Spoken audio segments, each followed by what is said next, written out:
साथियों नमस्कार, मैं रामबाबू पटेल तेलसिर। आज के वीडियो से हम जान पाएंगे कि ऊंची आवाज में हम कैसे गा सकते हैं, हमारे गले की बनावट और हारमोनियम के स्वरों में क्या समानता होती है, 7 शुद्ध स्वरों का स्थान क्या है। एक ही गीत को मैं 12 स्केल में आपको बजाकर बताऊंगा। वीडियो के अंत में आप जान पाएंगे कि ऊंची आवाज में गाने का तरीका क्या है, बिलावल थाट के गीत कैसे बजते हैं, यानी जो शुद्ध स्वरों वाले गीत होते हैं वो कैसे बजते हैं, आप उसको भी समझ पाएंगे, अपना सा पहचान पाएंगे। ऊंची आवाज में हम कैसे गा सकते हैं, इस बात को जानने के लिए आपको कुछ बातें समझना होंगी। संसार के प्रत्येक व्यक्ति की आवाज अलग तरह की होती है। किसी की आवाज पतली होती है, किसी की आवाज मोटी होती है। पानी के पाइपों के माध्यम से हम इस बात को समझते हैं। ये 2 इंची पाइप है, ये 1.5 इंची है, ये 1 इंची है, ये आधा इंची है, ये उससे भी कम है। 2 इंची पाइप में अगर उतने ही पानी का प्रेशर दिया जाए तो ये पानी का प्रेशर कुछ कम दूरी तक रहेगा, लेकिन अगर 1.5 इंची में उतना ही पानी अगर इस पाइप में डाला जाए तो ये पानी ज्यादा दूर तक फेंकेगा। लेकिन 1 इंची में अगर उतना ही पानी डाला जाए तो ये ज्यादा प्रेशर से आगे की ओर जाएगा और आधा इंची में और ज्यादा दूर तक जाएगा। यही प्रक्रिया हमारे गले के ऊपर काम करती है। किसी किसी का मंद सप्तक बहुत नीचा होता है क्योंकि ऑलरेडी उनका गला चौड़ी साइज का होता है। कुछ लोगों का मंद सप्तक थोड़ा सा ऊपर होता है, कुछ लोगों का मंद सप्तक और ऊपर होता है, और ये तार सप्तक में उतने ऊपर नहीं जा पाएंगे क्योंकि इनके गले की साइज वैसी नहीं है। ये तार सप्तक में थोड़े और ऊपर जा पाएंगे, ये उससे भी ऊपर जा पाएंगे। जैसे आपने देखा होगा महिलाओं की आवाज पतली होती है, यानी वो तार सप्तक में ज्यादा ऊपर तक जा पाती हैं। बच्चों की आवाज और ज्यादा पतली होती है। जैसे जैसे हमारी उम्र बढ़ते जाती है हमारी आवाज और मोटी होते जाती है, हमारे गले की मांसपेशियां मोटी होने लगती हैं और हमारा गला जो है वो उससे जो आवाज आती है वो भारी होने लगती है। लेकिन अभी तक मैंने आपको ये नहीं बताया कि हम ऊंची आवाज में कैसे गा सकते हैं। इस पूरी चर्चा में ही ऊंची गाने का राज छुपा हुआ है। कहने के लिए तो यह व्यक्ति ज्यादा ऊंचा नहीं गा सकता है, हां ये नीचा बहुत गा सकता है लेकिन ज्यादा ऊपर नहीं गा पाएगा। यह व्यक्ति उतने ऊपर नहीं गा पाएगा लेकिन इससे ऊंचा गा पाएगा, लेकिन इसका मंद सप्तक थोड़ा सा और ऊपर हो जाएगा। ये नीचे उतना नहीं जाएगा लेकिन ऊपर थोड़ा ज्यादा जाएगा। ये व्यक्ति इससे ज्यादा ऊंची रेंज तक गा सकता है लेकिन नीचे इससे ज्यादा नहीं जा सकता। सबसे नीचे तो यही गाएगा क्योंकि इसके गले की जो साइज है ये ऊंचा गाने के लिए नहीं बनी है, ये नीचा गाने के लिए है। ये थोड़ा इससे और ऊंचा गाने के लिए बनी है, ये और ऊंचा गाने के लिए बनी है। ये बहुत ऊंचा गा सकता है लेकिन इसका मंद सप्तक ना होके पतली ही आवाज रहेगी। तो इसी बात से हम समझेंगे कि हम ऊंचा कैसे गा सकते हैं। ऊंचा गाने का राज यहीं छुपा हुआ है। आपको अगर इस पाइप से पानी दूर तक फेंकना हो तो आप इस पाइप को दबा देंगे, प्रेशर दे देंगे इस पर, तो ये पतला हो जाएगा पाइप और पानी आगे की ओर जाने लगेगा। यही नियम इस पाइप में भी है कि इसको दबा देंगे तो इसका पानी और ऊपर तक जाएगा। प्रत्येक व्यक्ति की आवाज इस तरह की होती है कि वो कितना नीचे जा सकता है और कितना ऊपर तक जा सकता है, उसकी रेंज निर्धारित रहती है। लेकिन कुछ टेक्निकों के माध्यम से हम अपनी आवाज को ऊपर की ओर ले जा सकते हैं और टेक्निक के माध्यम से हम अपनी आवाज को नीचे की ओर ला सकते हैं। तो वो टेक्निक आखिर है क्या? आप जब भी ऊंचा गाते हैं या बहुत जोर से चिल्लाते हैं तब आप अपने गले पर गौर करिए कि आप गले में किस प्रकार की प्रक्रिया का पालन कर रहे हैं। जब आप मोटी आवाज में बोलते हैं या भारी आवाज में बोलते हैं तो आप अपने गले की आवाज कैसी करते हैं। साथियों, मैं रामबाबू पटेल तेल से मैं अपने गले को चौड़ा कर रहा हूं, उससे मेरी आवाज में एक भारीपन आ रहा है। लेकिन मैं अगर ऊंची आवाज में बात करना चाहता हूं तो मैं अपनी आवाज को ऊपर की ओर ले जा रहा हूं। नीचे की आवाज में बात कर रहा हूं तो गले को नीचे की ओर खोल रहा हूं, लेकिन ऊंची आवाज में बात करने के लिए गले को ऊपर की ओर कर रहा हूं, जिससे गले में थोड़ा सा एक प्रेशर आ रहा है पाइप जैसा। जब भी आप बात करते हैं जोर जोर से तो आप इस बात को अनुभव करें। हम हारमोनियम पर भी इस चीज को आगे समझने वाले हैं, लेकिन आप अगर मूलभूत बात समझ जाएंगे तो आप ऊंचा भी गा पाएंगे और अच्छा भी गा पाएंगे। हारमोनियम के ऊपर जो आपको बटन दिखाई देते रहती हैं, इनके नीचे पीतल की पट्टियां लगी होती हैं। इनको हम कहते हैं रीड। ये रीड पीतल की होती हैं। अगर आपने कभी हारमोनियम को खुला हुआ देखा हो तो शुरुआती जो रीड होती है वो लंबे आकार की होती है, उसके बाद वाली उससे छोटे आकार की, उससे फिर और कम लंबी रहती है, फिर और लंबाई कम होती है, फिर और लंबाई कम होती है, अंततः लंबाई छोटी से छोटी होते चली जाती है। और इसमें एक पत्ती लगी होती है, वहीं से जब हवा आती है तो इस पत्ती में कंपन होता है। चूंकि ये पत्ती लंबी होती है, हवा उतनी प्रेशर की आ रही है तो ये पत्ती कम कंपन करती है। यानी क्योंकि लंबी पत्ती होने के कारण इसकी जो आवृत्ति होती है वो कम रहती है। इसकी आवृत्ति ज्यादा रहेगी क्योंकि ये छोटी पत्ती है, उससे इसकी और ज्यादा रहेगी। तो ये रीड, इसमें भारी आवाज रहेगी क्योंकि ये बड़ी रीड है। इसमें उससे थोड़ी पतली रहेगी, इससे और पतली हो जाएगी आवाज, यहां और ज्यादा पतली हो जाएगी। ऐसी धीमे धीमे आप देखेंगे आगे हारमोनियम में बढ़ते जाते हैं तो आपकी आवाज पतले होते जाती है। जिस प्रकार आपका गला रहता है वैसे ही हारमोनियम रहती है। यहां आवाज नीची क्यों रह रही है? क्योंकि यहां की पत्ती लंबी है और हवा बहुत जल्दी से निकल रही है। यहां की पत्ती थोड़ी छोटी है, यहां हवा थोड़ी देर में निकल रही है। यहां और देर में निकलेगी क्योंकि यहां की पत्ती और छोटी है। तो इसी प्रकार अगर हम गले में से तेजी से हवा निकाल देंगे तो हमारी आवाज मोटी रहेगी, लेकिन अगर हमने हवा के प्रेशर को बचा के रखा और धीमे धीमे हवा को छोड़ा, इसका मतलब हम जब ऊंचा बोलेंगे तो हमको इस हवा के प्रेशर को कम रखना है। आवाज को आप जब पतला करते हैं तो उस पर गौर करिए कि आप हवा के प्रेशर को फिर धीमे धीमे निकालते हैं तो आपकी आवाज ऊंचे होते चली जाती है। आप खुले गले से नहीं बोलते हैं, फॉल्स टोन में बोलते हैं, इस टाइप से कुछ अजीब सी पतली आवाज करते हैं। उस पर आपको गौर करना होगा कि कैसे हम आवाज को ऊंची रेंज में ले जा पा रहे हैं। ये मैंने सा बनाया, सा रे गा मा पा धा नी सा नी धा पा मा गा रे सा। हम एक सीढ़ी की तरह ऊपर की ओर चढ़ रहे थे, लेकिन नीचे उतरना बड़ा आसान लगा। सा नी धा पा मा गा रे सा, जैसे पानी का प्रवाह भी नीचे की ओर बड़े आसानी से हो जाता है, लेकिन ऊपर पानी चढ़ाने के लिए ताकत लगती है। ऐसे हम जब आवाज को ऊपर की ओर चढ़ाते हैं, ऊंची रेंज में गाते हैं, तो हमको हमारी आवाज में एक प्रेशर देना पड़ता है, हवा को ज्यादा रोक कर रखना पड़ता है, ऊंची रेंज में उसको ऐसा ऊपर की ओर रखते हैं। तो आप इस बात को समझ जाएंगे तो आप ऊंची आवाज में गा पाएंगे। वैसे ही जैसे गला अगर हमारा थोड़ा और ऊपर आ गया, लेकिन देखिए स्वरों का अंतर वही रख रहा हूं मैं। जैसे एक स्वर का अंतर था, फिर एक स्वर का अंतर था, कोई अंतर नहीं है, फिर एक स्वर का अंतर है, फिर ये देखिए एक स्वर का अंतर है, फिर एक स्वर का अंतर और कोई अंतर नहीं है। सा नी धा पा मा गा रे सा। अब वही अंतर मैं यहां रख रहा हूं। जब भी आप बिलावल थाट के स्वर बनाएं, शुद्ध स्वरों को आप पहचानने का तरीका यही है कि ये आपका सा है, एक स्वर छोड़ के रे, एक स्वर छोड़ के गा, गा और मां के बीच में कोई अंतर नहीं है, मां और पा के बीच में एक स्वर का अंतर, पा और धा के बीच में एक स्वर का अंतर, धा और नी के बीच में एक स्वर का अंतर, और नी और सा के बीच में कोई अंतर नहीं है। सा नी धा पा मा गा रे सा। अब मैं एक गीत ले रहा हूं और 12 स्केल से उसको बजा रहा हूं। देखिए पहले सफेद से बजा रहा हूं। सारे गामा पाधा नी सा आप समझ चुके हैं, सारे सफेद पट्टी पर हैं। एक प्यार का नगमा है,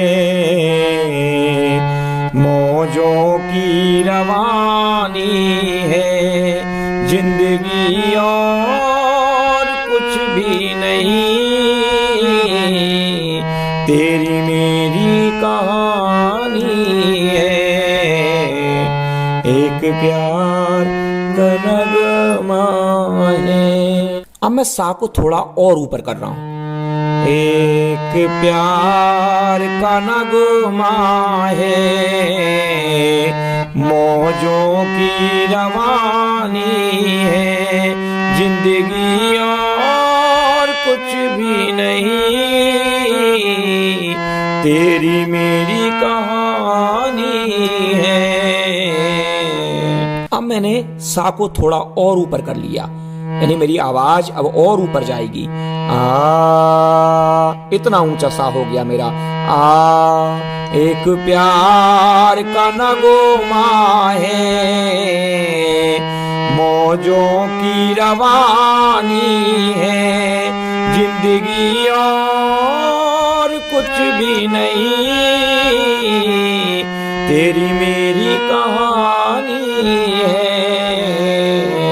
जैसे जैसे मैं ऊपर जाऊंगा, पहले मैंने सा इसको बनाया तो मेरा मंद सप्तक का नी ये था, फिर मैंने सा इसको बनाया तो मंद सप्तक का नी ये रहेगा, फिर मैंने सा इसको बनाया तो मंद सप्तक का नी ये रहेगा, फिर मैंने सा इसको बनाऊंगा तो मंद सप्तक का नी ये रहेगा। जैसे जैसे हम ऊपर जा रहे हैं हमारा मंद सप्तक भी ऊपर की ओर आते जा रहा है, फिर हम नीचे की ओर कम जा पाएंगे लेकिन ऊपर की ओर ज्यादा जा पाएंगे। जब हम ऊपर की रेंज में गाते हैं तो हमको आवाज में एक फॉल्स टोन डालना पड़ता है। कई बार कुछ लोग नाक का सुर डाल देते हैं, एक अजीब तरीके की आवाज, जैसे जैसे ज्यादा ऊंचा जो गाते हैं वो खुले गले की गायकी नहीं करते हैं। जैसे अब मेरा सा और ऊपर आ गया। एक प्यार का नगमा है, मौजों की रवानी है, जिंदगी और कुछ भी नहीं, तेरी मेरी कहानी है। बार बार मैं एक ही गाना अलग अलग स्केल से बजा रहा हूं, इस बात से आप एक बात तो अच्छी तरह समझ गए होंगे कि गाना आवाज के आधार पर निकलता है, उसकी ऊंचाई नीचाई के आधार पर निकलता है, शब्दों के आधार पर नहीं। क्योंकि अगर इनमें शब्द होते तो स्वर तो हम बार बार बदल रहे हैं, इन बटनों में वो शब्द नहीं छुपा हुआ है। देखिए मैं स्वरों का अंतर बराबर रख रहा हूं। सा रे गा मा पा धा नि सा नि धा पा मा गा रे सा। एक प्यार का नगमा है, मौजों की रवानी है, जिंदगी और कुछ भी नहीं, तेरी मेरी कहानी है। चूंकि मैं ज्यादा ऊंचा नहीं जा रहा हूं, इसलिए बार बार सा बदलने से मेरी आवाज में ज्यादा फर्क नहीं आ रहा है, क्योंकि मैं एक सप्तक वाला गाना ही गा रहा हूं। जैसे ही मैं अगले सप्तक में जाऊंगा तो जैसे जैसे मैं ऊपर जाऊंगा मेरी आवाज फटने लगेगी।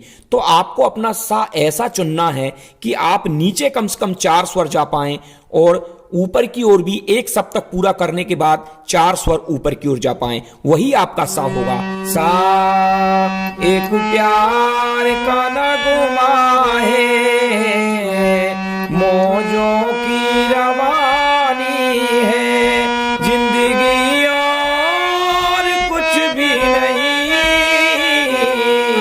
तेरी मेरी कहानी है। पहले सफेद से चौथे सफेद तक पुरुष स्केल माने गए हैं, क्योंकि यहां की आवाज थोड़ी सी भारी होती है। सा रे गा मा। लेकिन ये जो यहां से यहां तक का जो स्केल है वो महिला स्केल माना जाता है। रे गा मा पा धा नि सा, ये भी सारे गा मा ही है। सा रे गा मा गा रे सा, मा गा रे सा, ये थोड़ा सा भारी है पन है इसमें। सा रे गा मा, लेकिन इसमें थोड़ा पतलापन है। सा रे गा मा, जिसको हमने पाधा नी सा कह दिया, पाधा नी सा।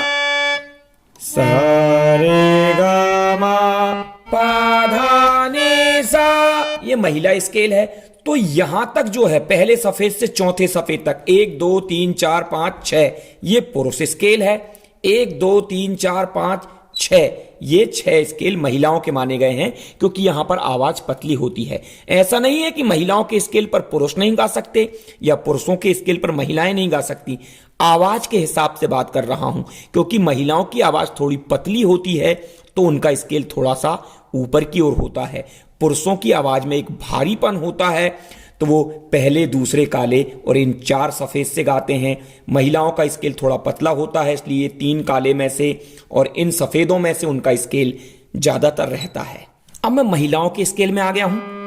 एक प्यार का नगमा है, मौजों की रवानी है, जिंदगी और कुछ भी नहीं,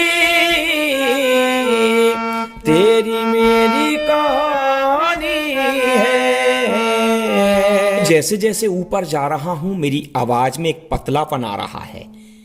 आपको ध्यान रखना है कि आप उतना ही ऊंचा गाएं जितने ऊंचा गाने में आपकी आवाज बेसुरी ना लगे, आपकी गला जो है वो फटे ना। साहब ये बन गया है। एक प्यार का नगमा है, मौजों की रवानी है, जिंदगी और कुछ भी नहीं, तेरी मेरी आपको जितना ऊंचा गाना होगा तो आपको आवाज को गले को थोड़ा दबाना होगा। आपको आवाज को फाल्स टोन में गाना होगा। सारे गा मा पा धा नी सा, सा नी धा पा मा गा रे सा। जैसे जैसे ऊपर जा रहे हैं आवाज में एक फोर्स देना पड़ रहा है, ताकत से आवाज जा रही है। एक प्यार का नगमा है, मौजों की रवानी है, जिंदगी और कुछ भी नहीं, तेरी मेरी कहानी है। 7वां सफेद, अभी मैं 7वें सफेद से गा रहा हूं, इसके बाद मैं नीचे के 7वें सफेद से भी गाऊंगा तो आप देखेंगे कि प्रत्येक बटनों से, हारमोनियम की जितनी भी बटनें हैं उतने बटन से आप कहीं से भी गाना निकाल सकते हैं। क्योंकि यह सा ऊंचा है थोड़ा सा। सा सारे गा मा पा धा नी सा, ये देखिए आवाज फट रही। सा नी धा पा मा गा रे सा। एक प्यार का नगमा है, मौजों की रवानी है, जिंदगी और कुछ भी नहीं, तेरी मेरी कहानी है। और यही स्केल पीछे की ओर है, देखिए आप, यही सफेद, ये देखिए। एक प्यार का नगमा है, मौजों की रवानी है, जिंदगी और कुछ भी नहीं, तेरी मेरी कहानी है। ऊंचा गाने के लिए आपको आवाज को थोड़ा पतला करना पड़ता है, गले में थोड़ा खिंचाव भी पड़ता है। आप उसको समझ गए तो आप ऊंचा गा पाएंगे। वैसे ऊंचा गाना कोई अच्छी बात नहीं है, आप बहुत देर तक ऊंचा नहीं गा पाएंगे। आपको अपनी सामान्य आवाज में ही गाना चाहिए क्योंकि वही गायकी सबसे अच्छी मानी जाती है। तो शायद आपको इस वीडियो से कुछ मदद मिल सके। हम इसी विषय पर फिर कभी और लंबी चर्चा करेंगे क्योंकि यह विषय ऐसा है कि प्रत्यक्ष रूप से जब हम सामने चर्चा करते हैं तो ज्यादा अच्छे से बात समझ में आती है, लेकिन इस पर एक वीडियो फिर कभी हम बनाएंगे। तो साथियों, आज का वीडियो हम यहीं समाप्त कर रहे हैं। मैं रामबाबू पटेल तेलसिर। आप मेरा यूट्यूब चैनल सब्सक्राइब कर लें और मेरे फेसबुक पेज रामबाबू पटेल तेलसिर को भी फॉलो कर लें और ज्यादा से ज्यादा लोगों को ये वीडियो शेयर करें, एक लाइक जरूर करें।